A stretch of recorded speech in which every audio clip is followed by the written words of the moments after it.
This is Girls Stop Playin', a weekly show that empowers Black women to stop playing with their potential so they can live a life that they love. I'm Coriel, your favorite homegirl, and I'm on a mission to help Black women make the money and get the honey. You can have it all as long as you're willing to work. Welcome back to another episode of the Girls Stop Playin' podcast. It's your favorite homegirl, Coriel, here to encourage you to stop playing with your potential and start working for what you want in life and in love. You already know I'm bringing you the information and the conversations to help you make the money and get the honey. You can have it all as long as you are willing to work. And on today's episode, I have the pleasure of introducing you to two amazing people who are making it work. We have Kenyon and Takara Martin in the building. All of that. I need all of I that. know. We'll add that later. Thanks. So welcome to Girls Stop Playin'. Thank you. This is probably like a full circle moment because we started out in an event together, ended up at another event together, and I didn't even connect the dots that y'all are who y'all are. And when I realized who y'all were, I'm like, oh, welcome back into my life. Yay. I have to have y'all back somehow, some way. So to bring y'all up to speed, y'all know I had the Single Wives Club way back when. I hosted Single Wives Weekend, Workplace Slay Weekend. I don't know what year y'all came. It was maybe 16, maybe 15, 16, 14, 15, 16, somewhere up in there. 16, literally the year we got married. Okay, 2016. So this is how far we go back. You all came and spoke on a panel. Yep. You had such a unique perspective, I think, and I think that you all just offer a look into a relationship that we don't often get to see. So I would love for you all to just start by sharing a little bit of your love story, not necessarily, I do want to know how y'all met, again, all of that. Tell us all of the things and where y'all were in life when y'all met. Oh, Jesus. So you want me to start and then you take the where we are in life? Go ahead. Because I think that's how we normally volley. We met in 2009, 2010, through mutual friends on Facebook. Never met in person or anything like that, and just maintained a respectful distance, but admiration of who that person was. And does that mean staying connected on social media, or what does that mean? We somewhat, because we really didn't like each other either. So it was I had a big mouth and I had a very opinionated personality. He has a very opinionated personality, except his personality and his opinions are backed by years of education that I didn't have. Things. And when people come with their knowledge and their expertise and education, they're assholes. And so we didn't really like each other at first. And so maintaining connection was really just more so I see he got married. Oh, I got married to somebody else, and he was always putting stuff out, and he was always the guy on social media. I legit thought he was another Derek Jackson because he was always putting out dope, relationship content. And I'm like, he a player. I already know he a player. And by Derek Jackson, let's just clarify, zoom in on me. You mean someone who is preaching things online and living a different life in real life? Is that what you mean? That is yes. Okay, I just wanted to clarify for the people. That is what I assumed that was his situation. And then after kind of the relationship kind of dissipated between the two of we had other marriages, and so after that happened, he just, even though we didn't like each other, I still respected him. And I had a respect for what he stood for. And so at one point he posted something, and I'll never forget, it was just, he said, "What was Uriah doing that allowed for God to take him and then his wife to be taken from him?" So there was and he was just there was something, a conversation that he was having online about just I'm not saying Uriah deserved to die, the King David, Bathsheba, that whole context. And I was just yo, number one, take that down. This needs to be a book. And for me, in my marketing background, I couldn't see nothing else other than you've got a book in you. You need to be writing this down. Take this down for somebody to steal your stuff. And even if we don't like each other, let's work together from a marketing branding perspective because I love what you do. Long story short, we started to get to know each other. When you work with somebody from a marketing perspective, you have to get to know them. Mm-hmm. And then he was just oh, I like you. And I was I kind of like you too. And then He proposed. And Wait, then we met in wait. person. I'm sorry. Okay. I love doing that to people. I'm like, yeah, because I was about to back you up and you like, no, this is the order of operations. What? Yep. Yeah. No, ma'am. Take us back. How? Y'all decided y'all liked each other. Yeah. And then he decided he liked you enough. There was obviously there was stuff in between there. I was going through a lot of stuff emotionally. I was going through stuff with my church at the time, with my ex-husband at the time, like all that stuff. And I was pretty much just like done with relationships. And I'll say this last part because he can take over. I was just like, number one, I'm done with relationships, but I'm done with God. I'm done with church. And he was like, you're not done with God. You're not done with church. You just need a covering. You should let me cover you. And I said, okay. And so here we are today. And I said, okay. Literally. But that's where we were. We were at a place where like we were done with relationships. We didn't want to get married again, didn't want anything. And then that's kind of. So before you pick up. Sure. There are 95.999% of women, I made that up, but watching this, that would be in this position, that has been through the things, is somewhat jaded to the point where it's like, I'm done with all of this. How did you allow yourself to say yes, to move forward, to trust that this could be someone that could cover you? Like, what was that? Was it something he did? Had he already proven himself worthy? He already showed you he was, a leader worth, you allowing him to lead you? Like, what was it? Because I think so many women miss out on an opportunity or miss out on what could be that cover because they can't even get over all the other stuff they've been through. Yeah. Consistency. He's always been consistent in who he is. Even from the time where we weren't dating, we didn't know each other. For instance, there will be times where even today, we'll get a Facebook post memory of something that he said long before he ever met me. And he said it again years later, and he just forgets that he said the same thing. Mm-hmm. And so it's one of those things like, that's who he is. He was consistent all the way through everything. And that allowed me the ability to let my walls down and to feel safe there. Because I never had someone that was consistent in who they were. And showing you that and not giving you any reason to doubt it. Correct. I love that. Okay, go on and hop on in. Well, I guess my part is where we were. And like she said, we were in places where we were sick and tired of being sick and tired of relationships. Both of us were. Mm-hmm. We had both been in marriages. We had both failed. We both failed multiple times, and we didn't know what was going on. And so by the time we met each other, we was honest, brutally honest. We were honest about, our attractions, but we were also honest about what we were going through, what we had been through, and what we're not going to do again. Because when we first decided we were going to date or we began to have these conversations, I was like, I'm not leaving Ohio no more. I'm just not going to do it. So if you want me, you're going to have to come and see me.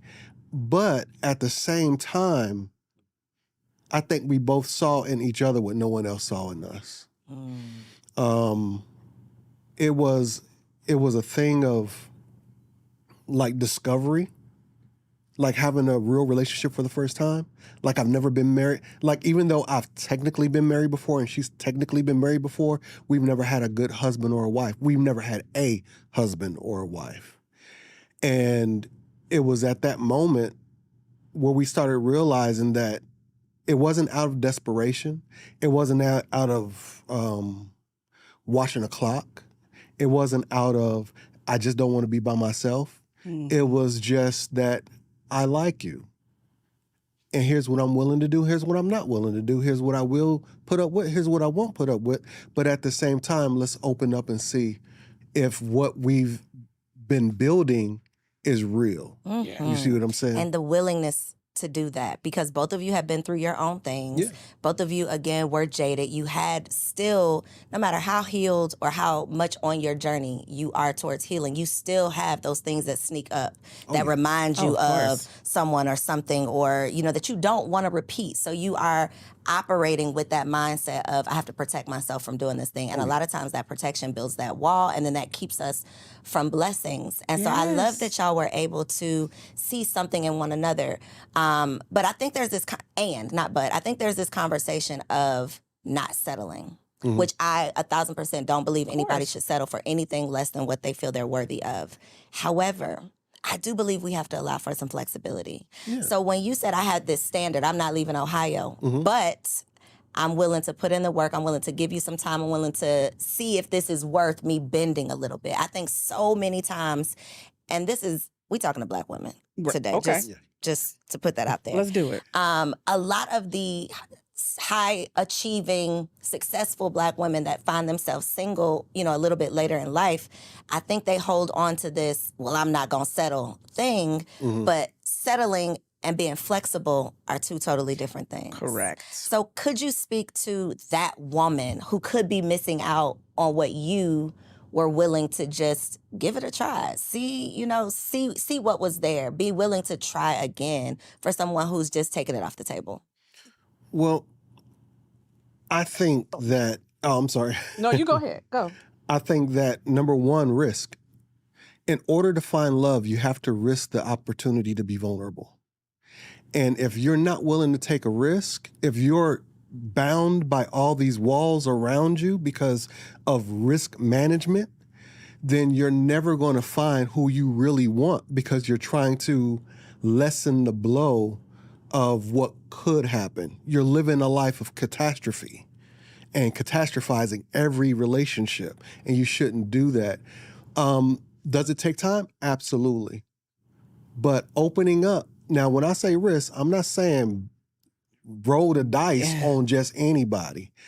I'm saying take small steps towards who a person is, trying to understand who they are, but at the same time having a standard of saying that this is or it is not for me, but actually watching them, actually observing them. Like I always say, leadership is demonstrable. A man is going to be what a man is going to be. A woman is going to be what she's going to be in every season. So you need to take some time to watch, but you also have to take the risk to watch too. Yeah. And I think too, for so many of us women, and I always speak to the idea that I grew up in church, right? And so we were basically raised from the crib to be a wife. And a lot of times, not even a lot of times, I'll speak for Takara. When I was dating, when I was single, and even when I was married before, I was dating to be a wife, but I wasn't observing their capability of being a husband at the same time. And so while there were boxes that I wanted checked, there were things that I wanted and required of a man. When I was younger, no, I didn't. I didn't have things I required. I just wanted to be a wife. Let me stop lying. While those things were there, I would literally jump over the observation stuff that he was talking about and just go straight to, oh, he wants to marry me. Let's just get married. And I think when we do that, we start every dating relationship looking to be that person's wife. And then immediately we get turned off when something strikes us because we're already entering into it at a bad place. With the expectation. With the expectation of being somebody's wife. And so for me, and for us and what we started to do, we dated and we literally every step of the way, we gave each other an out. And it was just, hey, he would be upfront and honest. Here's how much money I make. Here's what's this. Here's what I do. I'm upfront and honest. Here's how much money I make. And he was like, you sell drugs? I was like, no. And so like once we had those conversations, we realized that there's so much more that somebody can provide that's beyond money. Absolutely. And so we, for me personally as a woman, earning six figures and doing all that stuff at the time, it was just like, I'm not going to sit here and deny myself the opportunity to experience a love that I've never had before because he doesn't make as much money as me, because he was raised differently than I was, or things like that. And at every checkpoint, we literally just said, are we willing to walk away? And as long as we walked into every situation that we were in together before marriage, because now if you leave and you dead, every situation we walked into, it was just like, once we got here, no questions asked. You can walk away if you want to. If not, let's keep going. Let's ride this, let's train. And I think a lot of that comes from knowing yourselves, knowing your worth. You had already been drugged, okay? Honey. So we're not doing that again. Honey. Thankfully, and this is literally the exact same thing with my husband, we got drugged by other people. So once we got together, we have been doing it. Like, we're not going to do that to each other because we've learned the lessons with other people. And I think if you can learn the lesson from other people and not lead with those lessons that you should have learned, leading into the next relationship, then I think you can grow from that. Because at this point, I'm not dating out of desperation. I'm not asking questions because I want to keep you around. I'm not having uncomfortable conversations. I'm not showing up as my real self. I'm not telling you the truth because I want to be this perfect person who I think you'll want to keep around.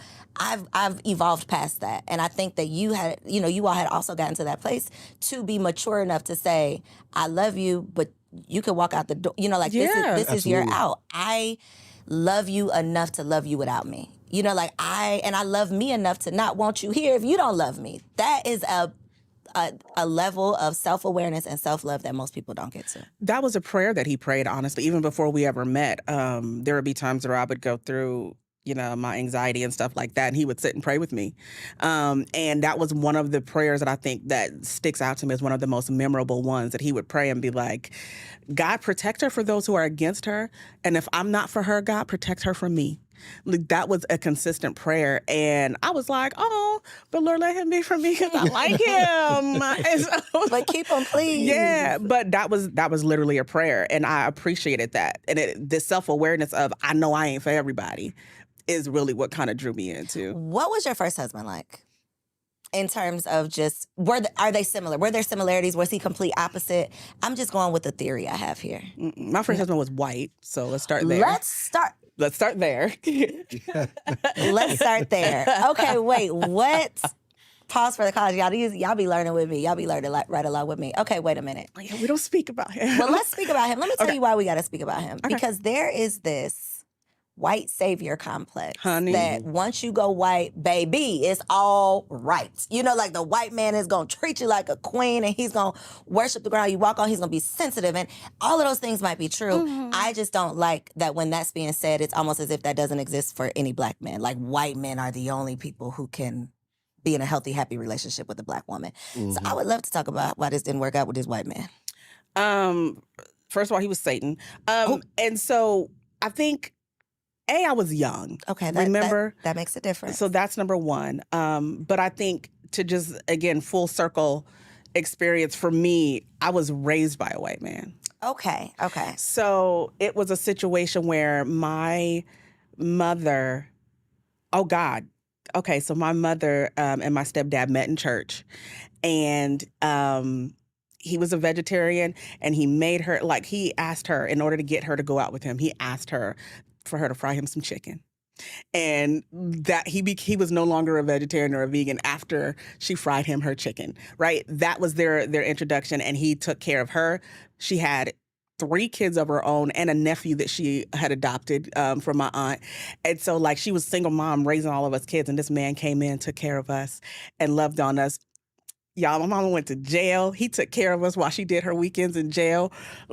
He was just the best man. Weekends in jail? Yeah, she did weekends. Wow. Yeah, in California, when the offense is not that harsh, back then, they let you do weekends. They gonna put you on punishment on the weekends. Yeah, on the weekends, so you can take care of your kids during the week.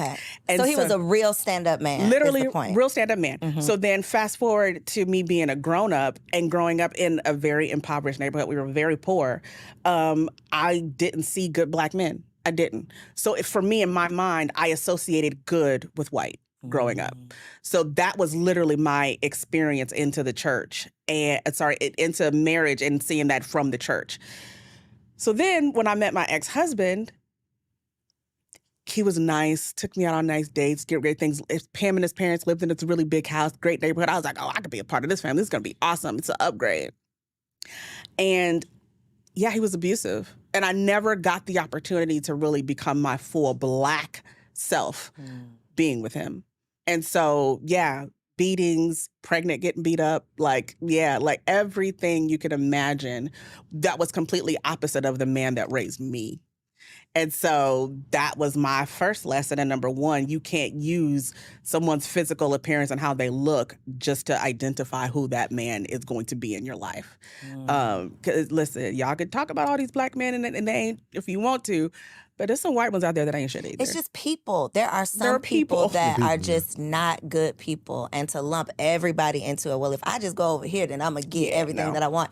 It's probably not going to happen because that's your intention, right? And that usually doesn't work out. What were some, because of the current culture and climate and conversation in terms of these abusive relationships, these situations that women are finding themselves in, can you point to any red flags or any signs or any signals or any things before the abuse that was like signaling you that something was up? Yeah.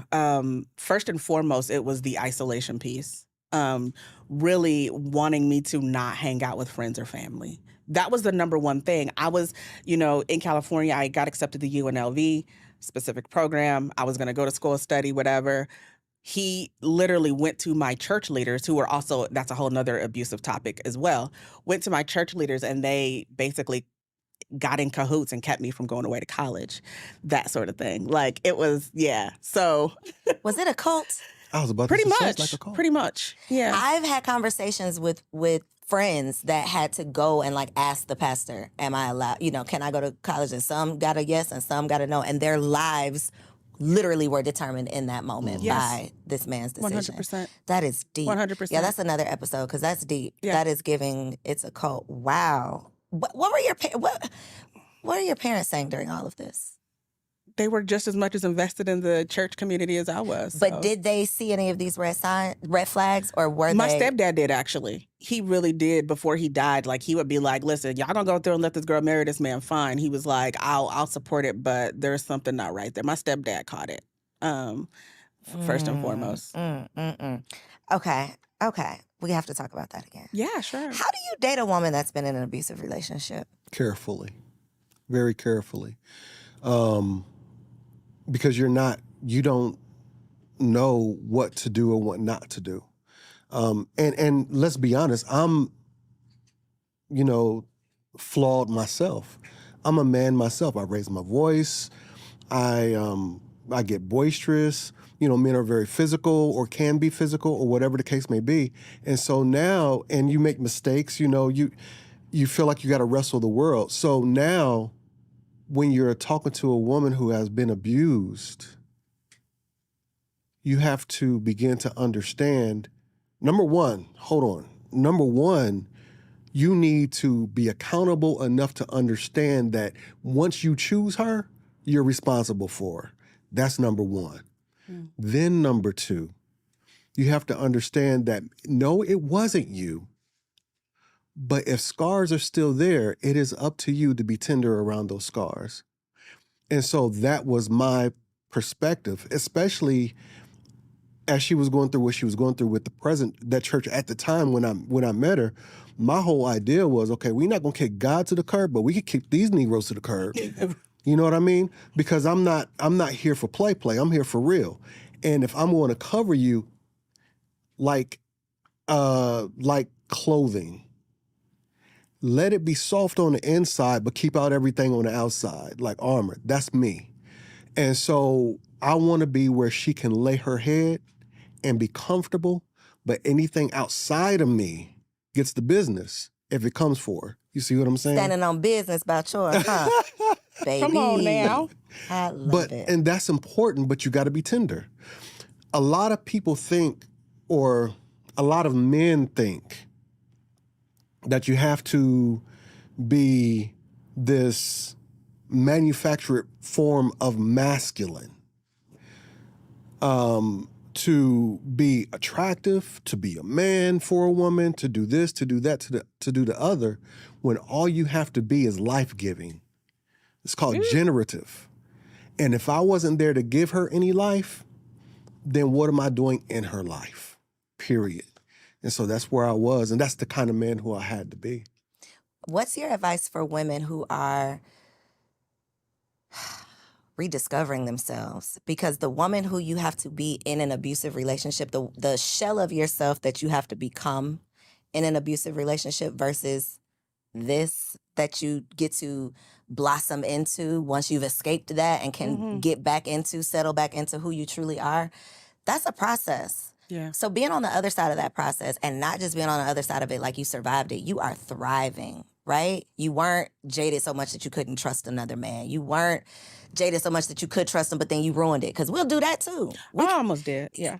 That's a thing. That's a thing. So what is your advice to women who want better, but they need to become better also in order to even entertain better?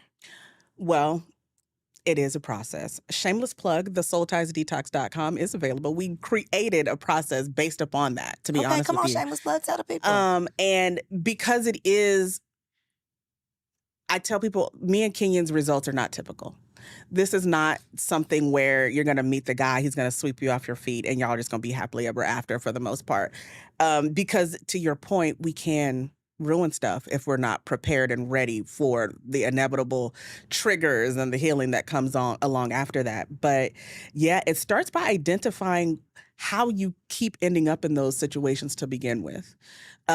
Most of the women that we've talked to, connected with, coached, counseled, what have you, have all been in multiple relationships like that, whether it was physical, emotional, or what have you.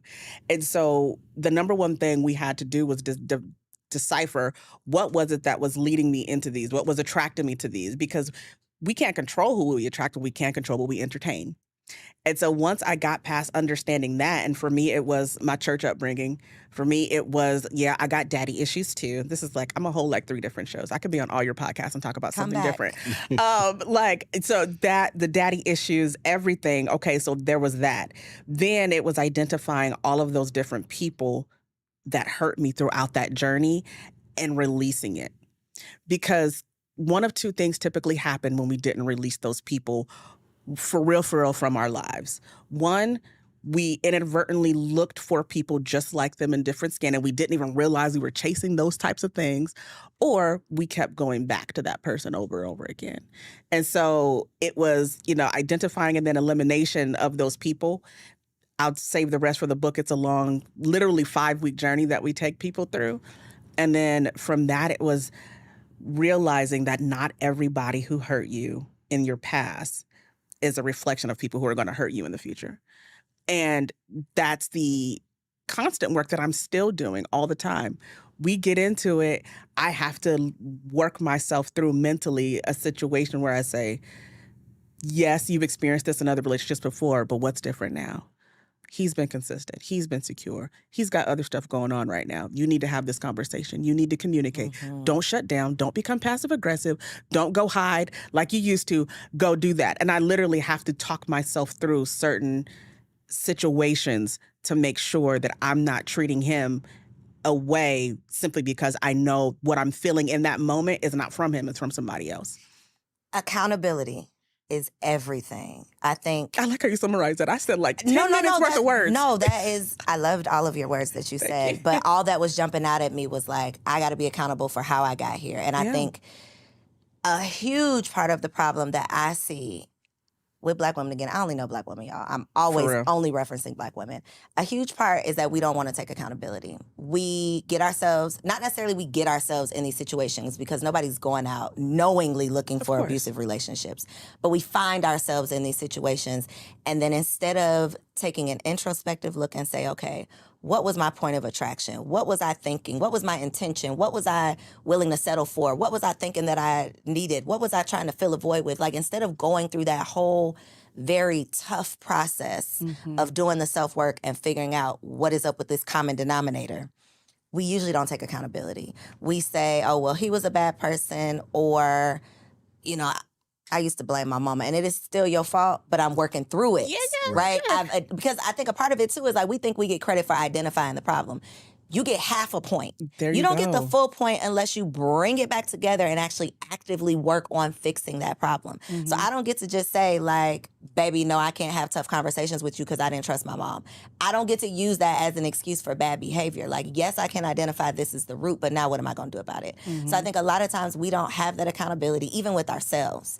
I'm not even talking about like going to therapy or hiring a coach or taking a class. I'm just talking about with yourself. That's it. We can't even keep it real with ourselves for long enough to realize like it's you that is leading you back here. Now let's figure out what it is, who you are, why you are, how you are, so we can figure out who you need to become.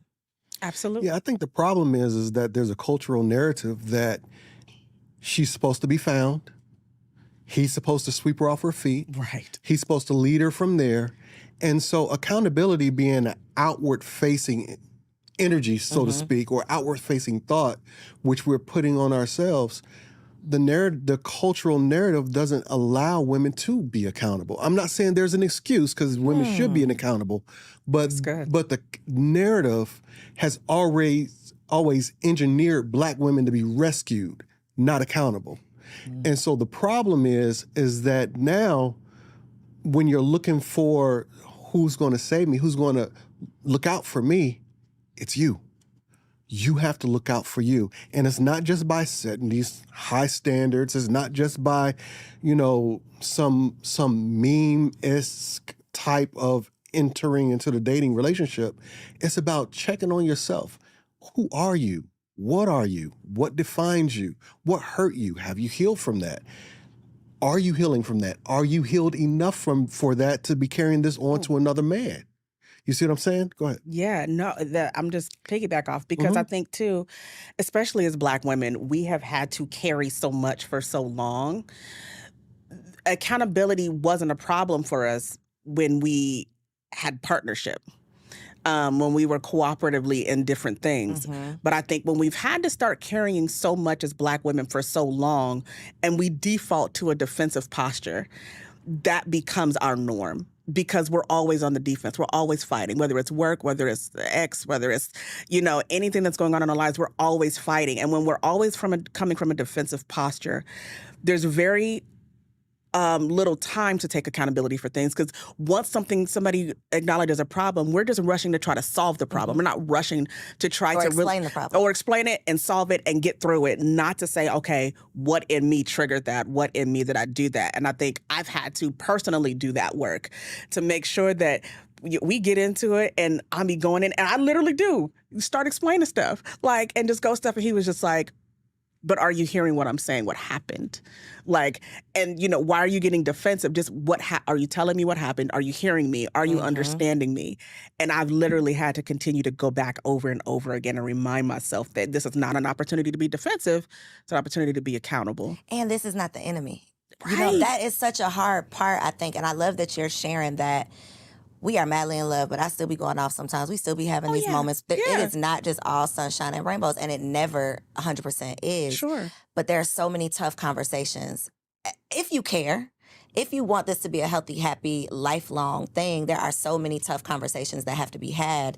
And to your point of not just being aware, not just being accountable, but willing to take action, because you could be enlightened and educated all day long. But baby, in the heat of the moment, listen, when I want to shut down and not talk to you for an hour, when I want to be passive aggressive because you should have just knew what it was, I have to check myself. And that is my point. It's even with yourself. Can you be accountable to yourself to say, you know what?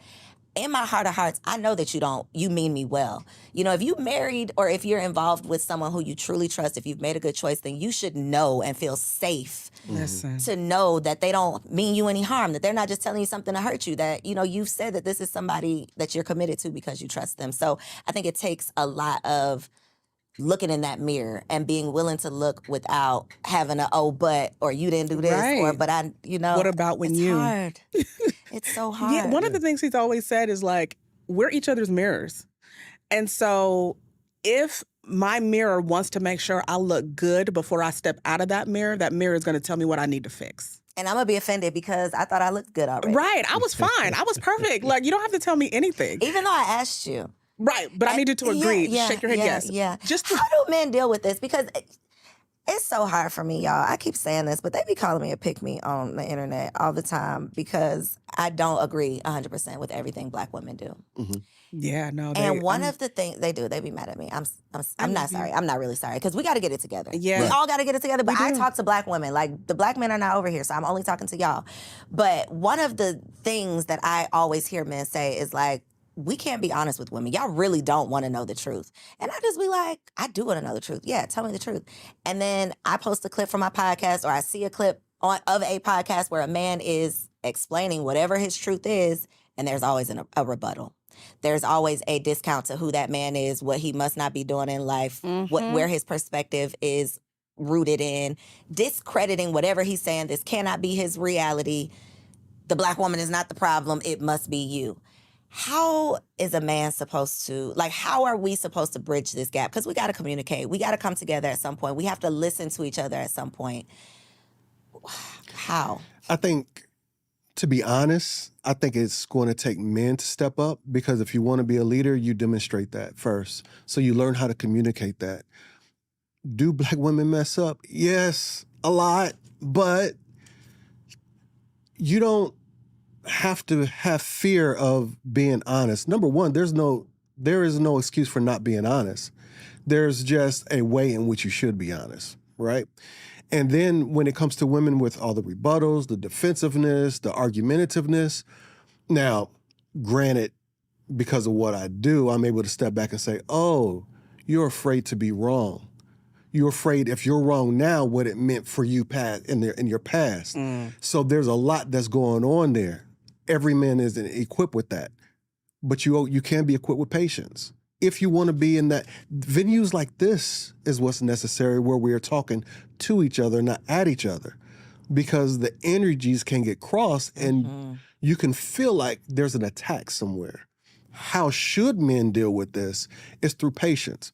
How should men deal with this is through understanding. And none of that is soft. All of that is based upon just a human dynamic. Like, that's a woman. She's a softer vessel. We're all cracked vessels. So if she's a softer vessel and we're all cracked vessels, even in this room where I'm being attacked, you know what? I'm going to protect her from herself. And I'm going to be honest anyway. And if she can't hear me in that honesty, maybe away from the cameras, I'll pull her to the side and say, hey, listen, this is what I was meaning by that. First of all, are you okay? We have to learn how to be men again. Men that take care of women. Not men who are defined by what we have or what we can do or how well we can do it. So there are some things on both sides. I think the whole conversation is so nuanced that we get lost in the oversimplicity of do this and this will happen. Yeah. 1 + 1 = 2, and that...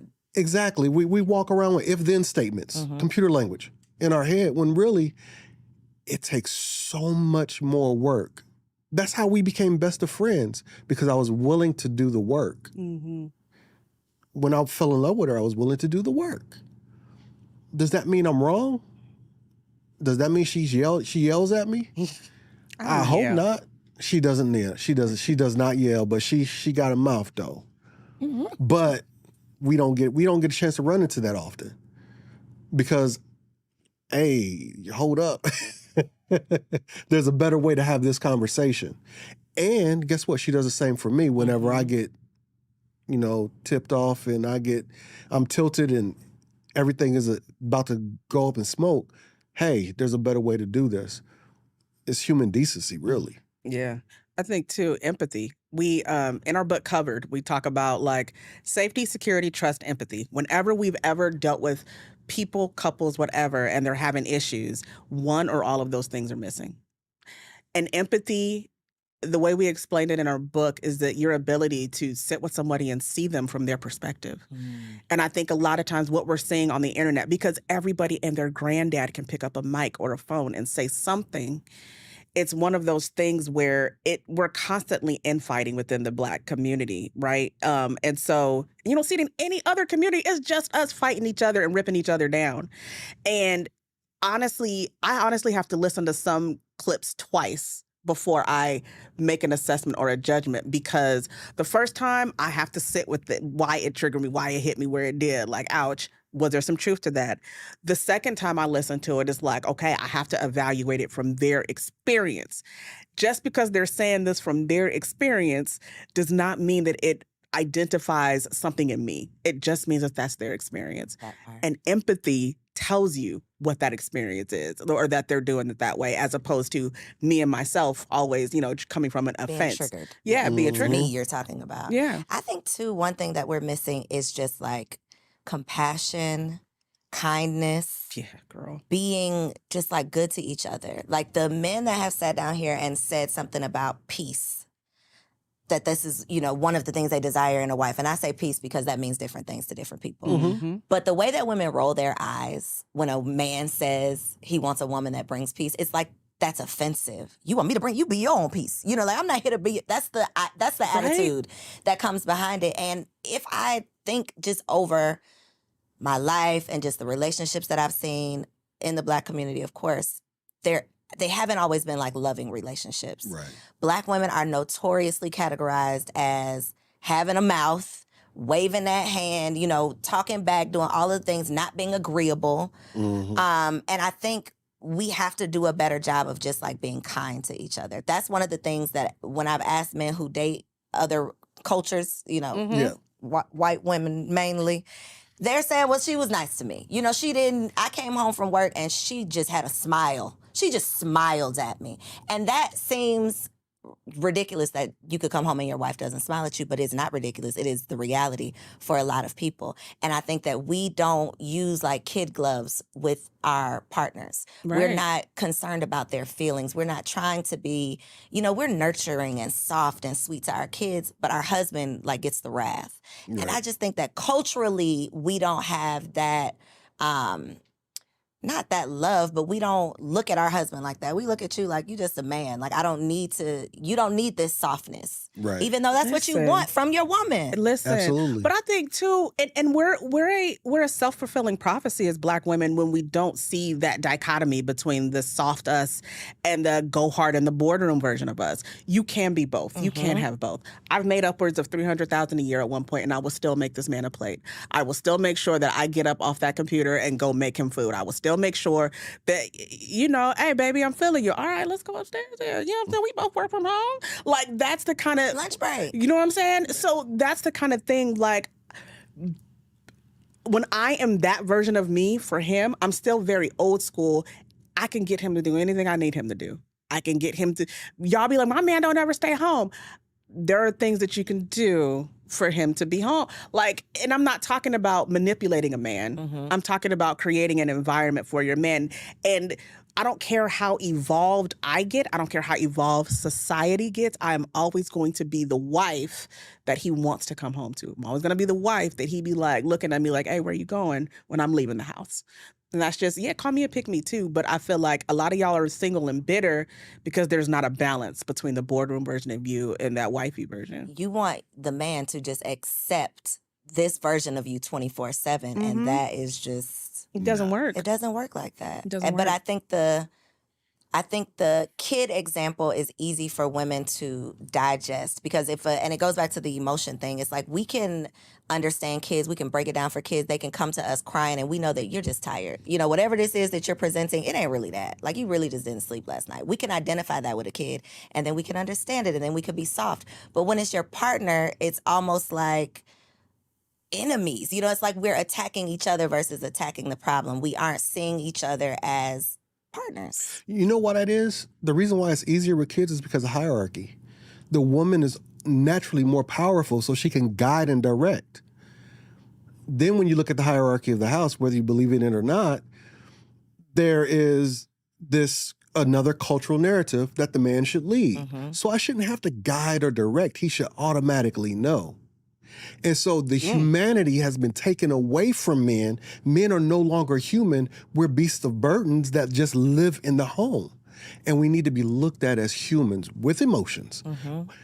That narrative is so terrible that we don't even see ourselves with emotions. And so we don't even know how to channel our emotions outside of being extra happy, extra horny, or extra angry. We don't know how to deal with that. So we need to deal with our emotion. How do we, when we talk about compassion, kindness, all those things that really are found in the fruit of the Spirit, basically, right? How can we practice any kind of belief system? Christianity, one, whatever, but any kind of belief system that compensates that and not treat each other with that. And so we are genuinely considerate of each other because we genuinely do love each other, and we see each other's wounds, we see each other's hardships, flaws, strengths, weaknesses, all that kind of stuff. We're human. And until we begin to see each other, Black people have been dehumanized for so long that we dehumanize each other. Yeah. And that's what keeps this thing in between us, even when we're trying to love each other, because we don't know how to. And I think one thing that somebody told me, they're always going to be your brother or sister in Christ regardless. And I think if you don't we trash talk, we be cussing, like we be going off on each other like in the house, like we just have fun. Yeah. But at the end of the day, that's my brother in Christ. Y'all, people ask, like, you know, we talk about exes and things like that. Why don't you trash your exes in public? Why don't you talk more about like stuff he did? People need to know. Yeah. At the end of the day, it was still my brother in Christ. Do I ever want to be involved with that joker again? Absolutely not. If I see him tomorrow, it'll be too soon. Like if I never see him again, it'll be too soon. But it's still my brother in Christ. And so at the end of the day, even when we get into it, I'm never going to throw shots below the belt, because at the end of the day, number one, those words matter, but he's still my brother in Christ. And I'm never going to disrespect that structure between us.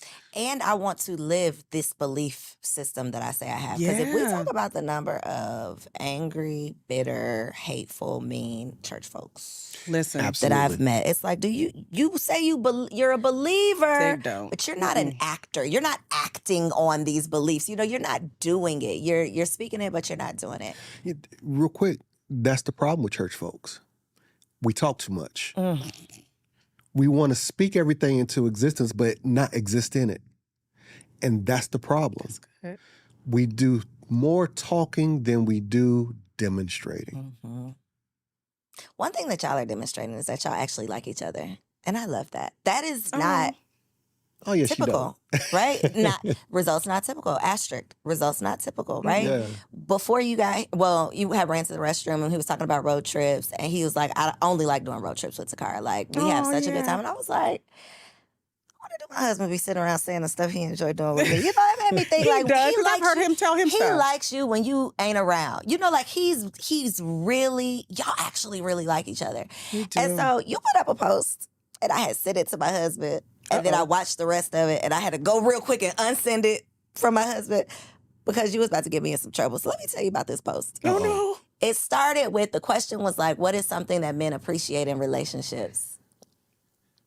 What was it? What'd you call it? Like Uncommon. yeah, like an uncommon thing men appreciate in relationships. And you started out, you're like, I want a woman that's free. You know, she's free, she's herself, she's uninhibited. I'm like, yeah, that's me. I sent it. By the end of that video, he started talking about how you come asking for sex every day. I said, unsend, wait a minute. This is about to set a standard that we are not attempting to set. God. Is that real? Is that an everyday? Is that like a 3 times a week every day? Or is that a real everyday? She Because the bothers bar me. is very high. He says I pester him She for bothers me. Hey, it don't happen all the time, but I mean, she lets me know like it's bad. It's bad. It really Not is. as bad. You can No, not bad as in bad, but Right. bad as in it can be annoying. I mean, it's cute. It's cute. How do I? I'm inappropriate. Like, just put it like that. Like, Yeah. I'm literally the inappropriate child when it comes down to him and sex with me. Like, Yeah. And so, for clarity, this is my first relationship that I've ever actually been able to experience sexual liberality, right? So, like, Because of the church thing. because of the church thing, and it's never something that's been discussed, talked about.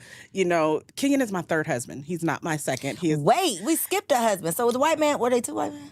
Were they both white? Nope. So which one did we skip? You skipped the second one. Okay. We skipped the second one. Okay, we'll Yeah. skip them. We can skip them. Go ahead. Yeah. And being married in situations, I was a first lady at one point, and so there was just like I couldn't express myself sexually in that, and God made me nasty, and so I was like, Not I was born this way. I was born this way, like I didn't know what to do, and so for him to invite me, I'm like, because it's his fault. He invited me to be myself sexually with him. He invited me to show up and just learn what I like, you know, in the marriage, sexually, whatever. Like every sex toy I have, he bought. Like, you know what I mean? It's one of those things where it's just like he wants me to know what I like and wants me to tell him what I like. And so And you are in a safe space. I am in a to safe do space, that. and I'm 41 years old. I am in my prime. So is that real? yeah. Have you always been like this though? No, It's not to real. this degree, no. Okay. No, it definitely got significantly worse in the last year. Girl, what you been doing? Or it just happened? You taking some It supplements? just happened. No, I didn't do anything. It just happened, and then I started writing romance too. I think that probably fueled it. We have to get around to that. Okay, Because tell us about this. How does this work? Do these stories just exist in your head and then you're just writing them out on paper? Like, how does this process work of fiction writing? It's a blend. It's a blend of stories that exist that are fictional, but it's also a blend of things that actually really happened to me, or things that happen to people that I know. So yeah, a lot of the stories that we have, like Unmasked, from a fiction podcast perspective, that was our first show that we came up with together. That's loosely based on both of our lives. And so you write what you know, and it actually helps you inform your writing better. And then it helps you speak to the audience better. And so then I had the crazy idea to give them all these characters romance novels. And so like all of my characters now at the end will get a love story. And that's what I've been working on. And since I've been writing that too, I think he's probably benefited from. So you're writing out the scene and then you acting out the scene? Yeah, basically. Yeah. Wow. Yeah. Wow. Okay. Yeah. I think we're going to drop the mic. I don't want to get myself personally into any more trouble than I already have. You think your husband's going to want you to start chasing him? My husband, we're just figuring it out. We're figuring it out. But you have babies. I think that's different. I have very small children. Yeah, we're empty nesters for the most. You know what I mean? Like our kids live outside of the home. When you were like, she's just coming to me every day, I'm like, how are y'all doing this? How is this happening every single day? No babies. No babies. Okay, Yeah. that's the thing. Okay. Yeah, and there's a transition period there too. There's a very real psychological, biochemical, and mental transition period when you have children in the home and you're trying to raise the children and you're trying to deal with and older parents, both of them. Older parents that can't move around a lot. Yeah, my mom lived with us. I'm like, she just gonna hear it. Right, but it's she luck, wild, Mom. but still, it's not something that you have to be patient for it. It'll come. It just comes in its season. That's all. Yeah, that we're is. just not in that season. That's what I've just accepted. Yeah. This is just a real sowing the seeds season. Last question though, because another clip I saw, you were talking about your experience with infidelity, Yes. being on the receiving end. Mm-hmm. I don't think I've had a man on this couch that talked about being in a relationship and getting cheated on by a woman. Oh yeah. Did you forgive her? Is my first question. Yeah. Not only did I forgive her, I understood her. Did you feel like you were to blame? Partially. Now let's be real about this here. She made the decision. She made the choice. It was a bad decision and a bad choice. And if I'm to be honest, I was going to stay through it, but there were some other decisions that she was making. I was like, you know what? This is indicative of who you are. Pattern. Yes, it's a pattern. So you know what? And I can't live through that. But the other end of that is that men don't talk about it because it makes us seem weak. We have this thing that we say, man, I'll take your girl. Women become objects and property. And men become the stronghold of how do I keep it or do I let it go? Mm-hmm. And so another cultural narrative that we've learned. And so early on in that particular position, I really punished myself because I wasn't strong enough, wasn't man enough, wasn't this enough, wasn't that enough. I didn't do, whatever I wasn't, the not enough syndrome, right? Painful, man. It's painful. And men really do we punish ourselves. I can't say more than women, but I can say it's in a different way than women. Because I've seen women and we've coached women through the I'm not enough syndrome. But men, it's the kind of DMs and emails I've gotten from men who are straight hurt, struggling, broken down, suicidal. just they can't take that pain. Me, I couldn't take the pain. Mm-hmm. Hell, I lost her and a job at the same time. So I was like Damn bad. down. Yeah, I was done. But I wasn't trying to not breathe. So I didn't mind rebuilding, but it takes healing. Mm-hmm. It takes, for men, it takes getting into yourself. And men are much more willing to get into ourselves than I see women do that. I'm talking about as far as discovering yourself, as far as figuring out what's right in this world, because we're fixers. Mm-hmm. If I couldn't fix her, then I'm going to fix me. So now we're objectifying ourselves. But I took a path that helped me understand just, you made some mistakes. I think even that is such a mature perspective, and again goes back to awareness and accountability. Because for the husbands who don't want to go home to their wives, if I'm the wife, I'm going to think to myself, what is it about me or this house that my husband doesn't want to come home to? Maybe there's something that we can adjust or change. I'm not going to say, you better come home. I'm going to call you a million times and make sure you on the way, and I'm going to look at the G.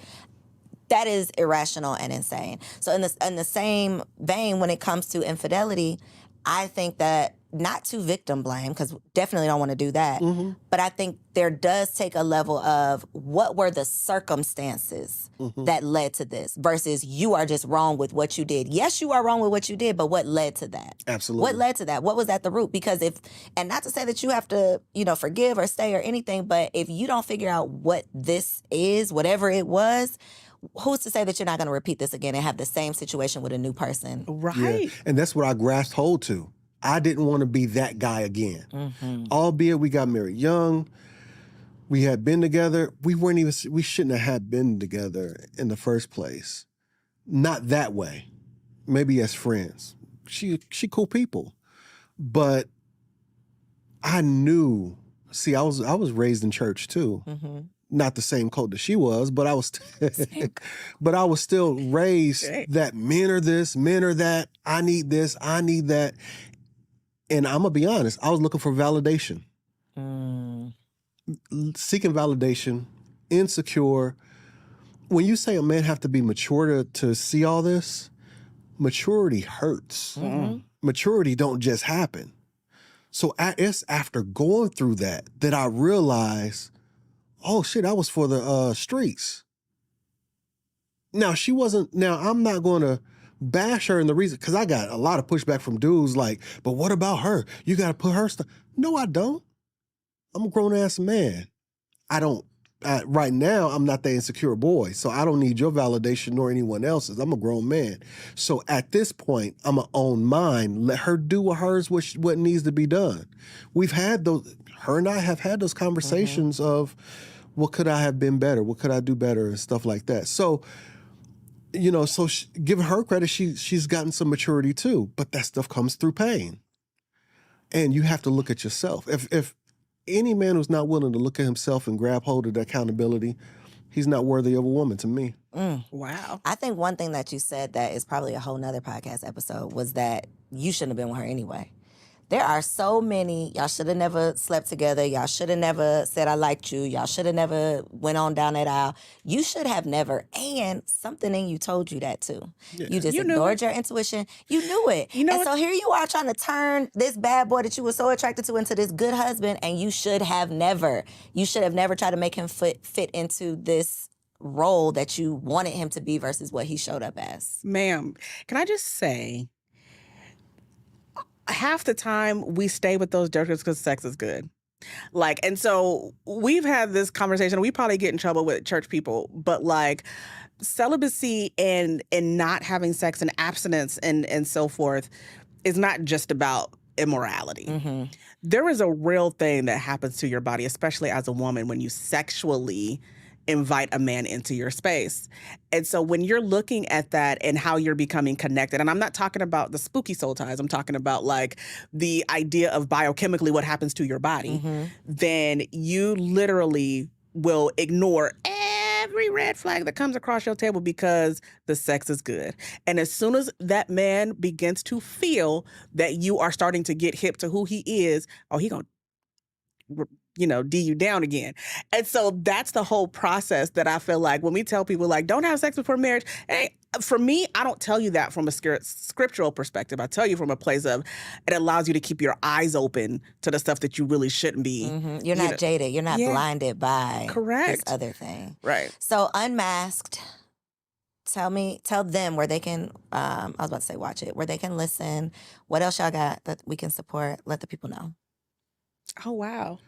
So Unmasked is a fiction podcast about a Black woman who goes to therapy because she needs to take some accountability for herself. And loosely based on Takara Martin is season 1. Kenyon Martin, the man, that's loosely based on him in season 2. So we're available everywhere you can get your podcast. It's called Unmasked. Anywhere there. We also have the Soul Ties Detox. If you're going through a breakup or you keep finding yourselves in multiple broken relationships, we've got a program. It's a book and a journal that walks you through your place from heartbreak to wholeness. That's the soultiesdetox.com. But all of the stuff for us, you could literally find at askthemartins.com. AskTheMartins.com, Ask the Martins on Instagram. Another bomb episode, y'all. Healthy, healing, therapeutic conversations that will move the culture forward. So don't just like this video. Don't just make sure you subscribe to the channel. Please make sure you share this video with a friend so that we can keep the conversation going. Thank you so much for tuning in. I'll catch you on the next episode. So if you made it this far, I just know you loved that episode. Well, what you did not know is that we recorded it right here in ATL at Elevate Studios. Yes, your girl has her own studio, y'all, and it's not just for me.